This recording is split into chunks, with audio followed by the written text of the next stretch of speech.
മുത്തശ്ശി. നീ മിണ്ടാതെ ദുർഗ. വസുമതി, നീ ഒന്നോർത്തോ, ദുർഗയെ നിർത്തി അഷിതയുടെ വിവാഹം നടത്താനാണ് നിന്റെ പ്ലാനെങ്കിൽ അഷിതക്ക് ആലോചന വന്ന വീട്ടിൽ പോയി ഞാൻ സംസാരിക്കും. അവരുടെ കണ്ണിലെ മൂത്തവളെ നിർത്തി ഇളയവളെ കെട്ടിക്കുന്നതാണോ ന്യായോന്ന് എനിക്കൊന്ന് അറിയണല്ലോ. വേണ്ട മുത്തശ്ശി, അതൊന്നും വേണ്ട. അഷിതയ്ക്ക് ഒരു നല്ല ജീവിതം കിട്ടുന്നാല് എനിക്ക് സന്തോഷം മാത്രമേ ഉള്ളൂ. എന്റെ പേര് പറഞ്ഞ് അത് തടയരുത്. നിന്നോട് മിണ്ടാതിരിക്കാനാ ഞാൻ പറഞ്ഞത്. നീ നാണമില്ലാതെ കുടുംബം അനിയത്തിന്നൊക്കെ പറയുന്നതല്ലാതെ ഇവരുടെ ഒന്നും മനസ്സിൽ നിനക്ക് ഒരു സ്ഥാനവും ഇല്ല. അത് നീ മനസ്സിലാക്ക്. നിന്റെ അച്ഛന് പോലും നിന്നെ കുറിച്ച് ഒരു ചിന്തയുമില്ല. ഇപ്പൊ നിങ്ങൾക്ക് എന്താ വേണ്ടത്? നിങ്ങളുടെ കൊച്ചുമകളുടെ വിവാഹം ആദ്യം നടക്കണം, അത്രയല്ലേ ഉള്ളൂ. ആ, അത് തന്നെ. അതാദ്യം നടത്താം, അത് പോരെ. അതോടെ ഈ ശല്യം ഒഴിഞ്ഞു പോവല്ലോ. അതെ, പിന്നെ ഈ നാശത്തിന്റെ പേരും പറഞ്ഞ് ഒരു വഴക്ക് വീട്ടിലുണ്ടാവില്ലല്ലോ. എത്രയും പെട്ടെന്ന് ആ ബ്രോക്കറോട് വരാൻ പറയാം.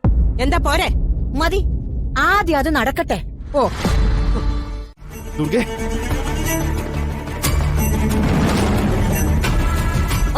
ശരി, ഓക്കെ.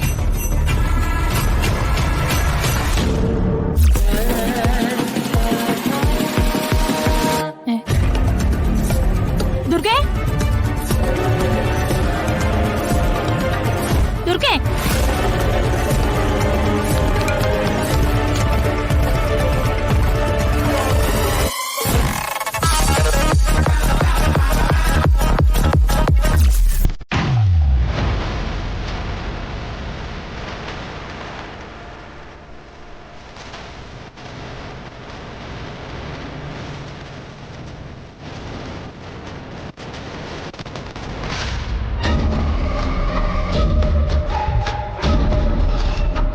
കുറച്ച് നാളായി അവൾ ഈ കള്ളക്കളി തുടങ്ങിയിട്ട്. അവളുടെ കള്ളത്തിൽ ഇന്നത്തോടെ അവസാനിപ്പിക്കണം.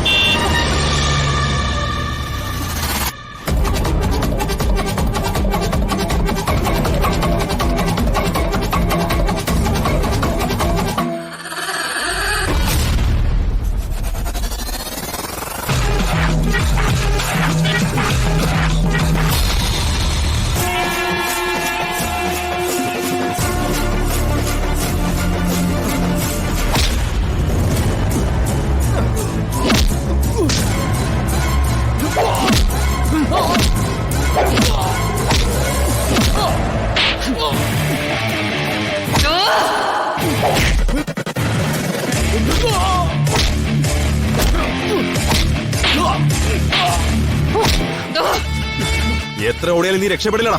നിങ്ങൾ എന്തിനാണ് ഓടിക്കുന്നേ? എന്തിനാണെന്ന് നിനക്കും അറിയാം, ഞങ്ങൾക്കും അറിയാം. നിന്റെ ബോസ് മേനോനെന്ന് വിളിപ്പേരുള്ള അയാള് ആരാണെന്നും എവിടെയാണെന്നും വേഗം പറഞ്ഞോ. നിങ്ങൾ ഏത് മേനോന്റെ കാര്യം പറയുന്നത്? എനിക്കാരെ അറിയത്തില്ല.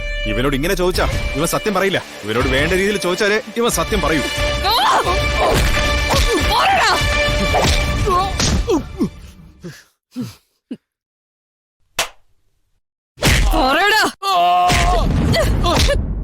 ദുർഗേ,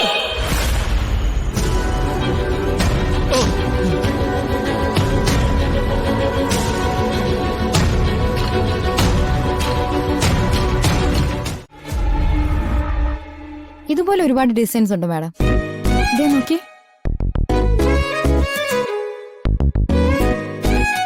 അത് കൊള്ളാല്ലേ? ഇനി നിങ്ങൾക്ക് കളർ തീം വലുതും ഉണ്ടെങ്കിൽ ആ രീതിക്കും സെറ്റ് ചെയ്യാം.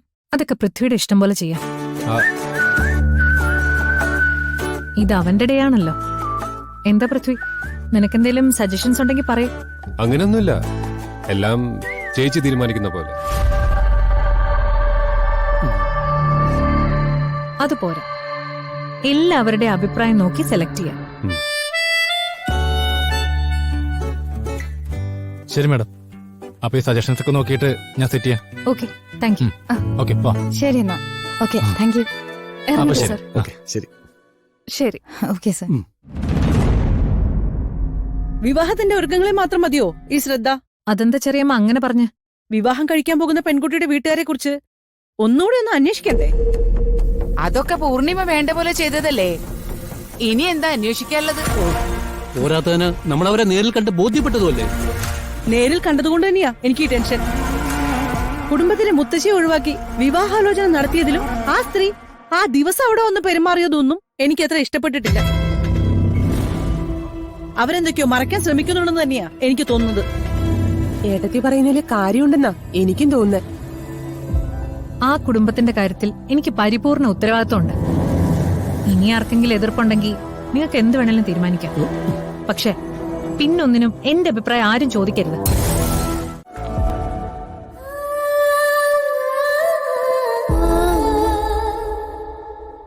അമ്മേ, എന്നെ അനുഗ്രഹിക്കണം. ഇന്നത്തെ ബർത്ത്ഡേക്കും അമ്മയുടെ മോൻ തനിച്ച, ആരുമില്ല കൂടെ. എനിക്കറിയാം എവിടെയോ ഇരുന്ന് അമ്മ എന്നെ അറിയുന്നുണ്ട്. എന്റെ മനസ്സിലിപ്പോ ദുർഗയാണ്. പക്ഷെ അത് ഇതുവരെ അവളോട് പറയാൻ എനിക്ക് സാധിക്കുന്നില്ല. ഇന്ന് ഈ ബർത്ത്ഡേ ദിവസം ഞാൻ എന്റെ മനസ്സ് ദുർഗയെ അറിയിക്കും. പക്ഷെ അതെങ്ങനെ പറയും? എന്തെങ്കിലും ഒരു ഗിഫ്റ്റ് കൊടുത്തിട്ട് പറഞ്ഞാലോ? എന്താ കൊടുക്കുക?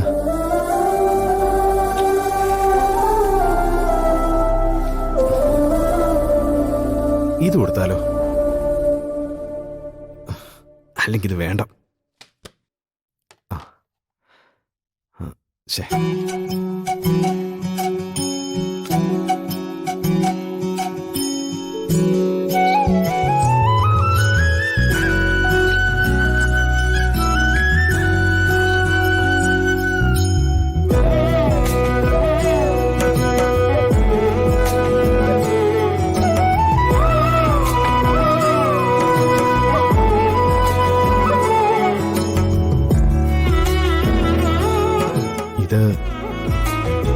ഇത് തന്നെയാ ദുർഗയ്ക്കുള്ള എന്റെ സമ്മാനം.